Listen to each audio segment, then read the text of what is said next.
ils n'ont rien fait de ça bàyyi c'est-à-dire une anarchie boo xamante ne kenn xamul lan la benn ça veut dire on a construit de manière anarchique sauvage ku nekk tabax Dakar ça veut dire amul plan d'urbanisation amul couleur de ville amul dara ku mu neex def lu ko neex parce que yow am nga sa pouvoir u signer nga signer mais tout ce qui donc il y a pas d'inondation il y a de la stagnation d'eau par la bêtise de nos décideurs qui n'ont c'est tout c'est des gens qui ont fait ce qu'ils ont voulu faire et certains se sont enrichis bien même. Est-ce qu'on peut rattraper ou c'est parti, c'est définitif? On peut rattraper mais pour moi le rattrapage commence par le développement des régions.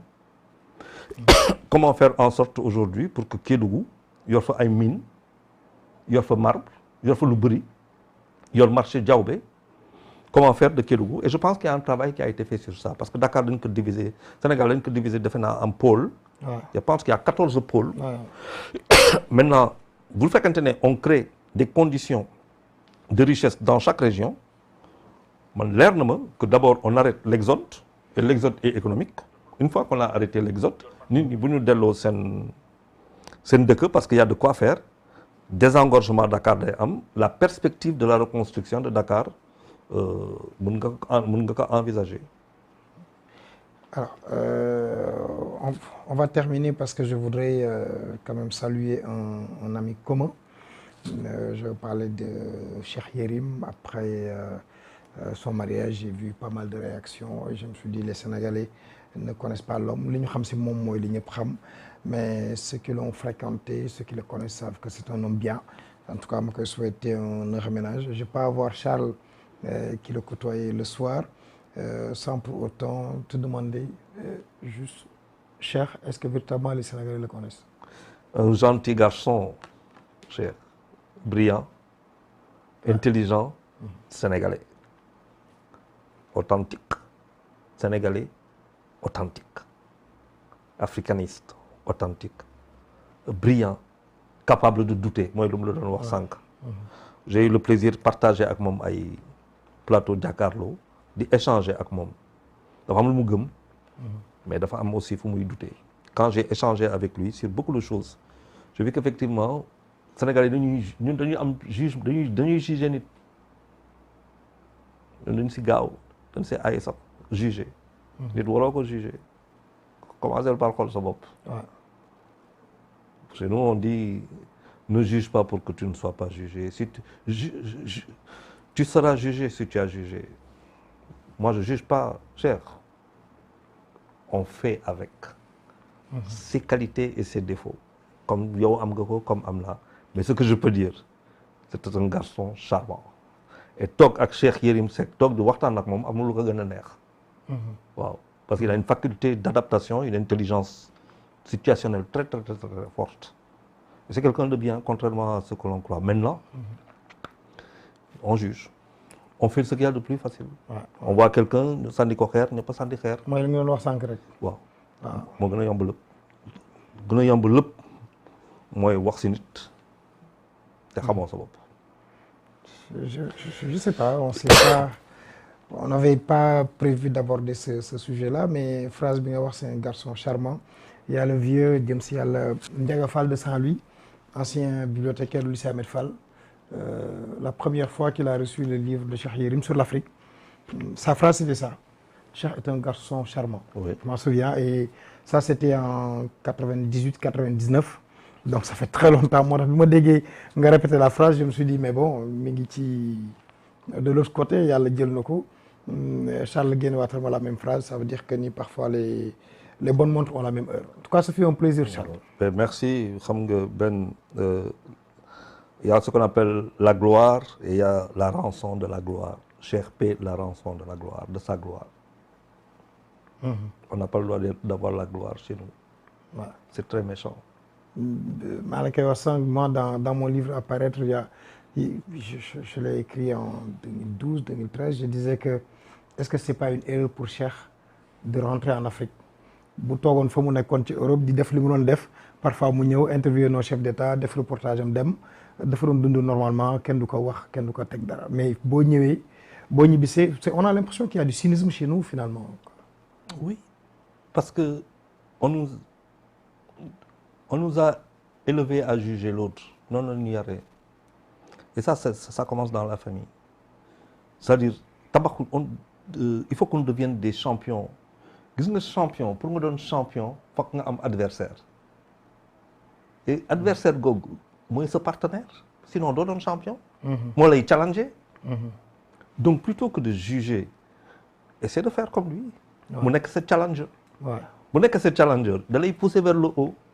te bu mu lay pousser vers le haut plus nga koy soxla te plus ngay soxla mu jàpp forme parce que ta performance dépend de sa capacité à te faire performer.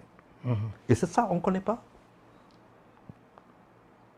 Mais on aurait été un peuple de champions. Et c'est en train de venir. Moi, je suis en train de dire, il faut qu'on crée les lions de l'économie, qu'on crée les lions de la culture. Et lions, warul yem rek ci foot wala sport. Nous devons devenir des lions. Sénégal bopp lion la am, c'est prédestiné. Am fi Sëñ Bamba, les gens ñu ngi waaj a dem màggal. C'est bien. Mais c'est-à-dire, ce qui m'impressionne, ce qui m'intéresse, c'est la quintessence du message du Cheikh. Est-ce que maa ngi koy dund? Alors moo am solo. Màggal gi mouvement baax na mais ànd ak moom si ay réflexion yu dense moo gën a am solo à mon sens. Sans vouloir donner de leçons. Mais moi je suis catholique mais je me réclame catholique mouride parce que la quintessence du travail, l'essence du travail, et je retrouve ça dans mes livres sacrés. Donc Sëñ Touba forcément il devient pour moi un guide dans le sens peut-être pas forcément religieux et encore même on peut discuter de ça, on peut en discuter, mais il devient un leader pour avoir dit non sans qu'une seule goutte de sang ne soit versée, pour avoir impressionné sans pour autant avoir appelé tout le monde à se battre, pour s'être fait respecter et son nom va continuer ba di law ba des générations ba continuer sans avoir rien fait d'autre que de parler de son Dieu et de son prophète. Mais si tu ne peux pas t'inspirer de ça, c'est pas la peine, tu te trompes. On a tous les référentiels qu'il faut chez nous. Donc nous sommes les seuls à ne pas respecter et vivre au quotidien et transformer nos référentiels. Le défi pour nous aujourd'hui, c'est de ressembler aux Chinois. Les Chinois, ils se reposent sur quoi? Le référentiel. C'est pas la religion, ils ont le référentiel. Nous avons le référentiel. Noonu xool. dañuy xeeb lu ñu yor parfois. dañuy xeeb lu ñu yor parfois am duñ ko xam. non xamuñu ko. nit balaa ngay gëm sa bopp ay dama gëm leen xamal sa bopp d'abord. xamal loo am. C'est ce que dit le colonel Momar Ndao.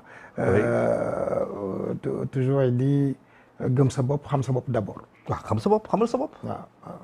man naa yor fii ba pare toog ma am lu muy tiit ma tiit.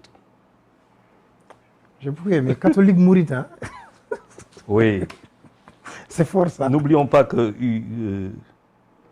le poème pour la Vierge Marie, écrit par Sëñ Ahmadou Bamba, amul catholique bu ko dul lire te doo taxaw. lu dëgg. oui kon nga xam ne Sëñ Bamba fu mu ñu jegee nit ñi xamuñu ko sax. Il est plus proche de nous qu'on ne le croit. J'ai vu un excellent débat entre Bamba Kassé, Thierno Diop, Kabila aussi, sur le dernier texte lan la Cheikh Ahmadou Bamba mujj bind.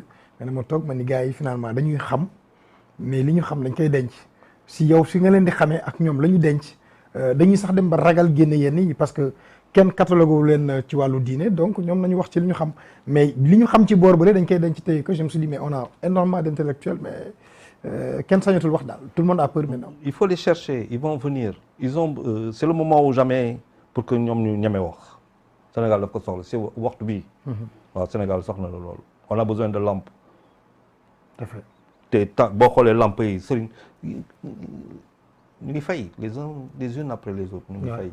Le pays a besoin de projecteurs pour montrer aux gens la direction à prendre. Charles Faye, merci. C'est moi.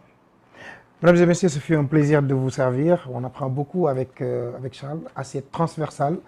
J'espère que la prochaine fois qu'on se rencontrera, dina fekk livre am génn parce que vraiment il nous le doit. Il le doit à la postérité. Il écrit beaucoup, il réfléchit beaucoup. Et puis bu la waxulee fu mu bokk doo xam loolu li mu transversal moom moo xam on aime bien aussi En tout cas, merci de la disponibilité. Il n'a pas hésité à venir répondre à cette invitation. Ñu gërëm tous ceux qui ont réagi sur les réseaux sociaux. On a vu les contributions et tout. May remercier aussi Maître Moussa Sarr qui nous a fait découvrir l'imam Ndao qu'on est parti rencontrer chez lui à Ngane à Kaolack, avec qui on a eu à manger ne serait-ce qu'une seule fois waxtaan ak moom xam nit ki moom mooy kan. Merci à toute l'équipe technique dirigée par Yash aujourd'hui. On se retrouve mercredi prochain pour un autre numéro sur Sénégal 7.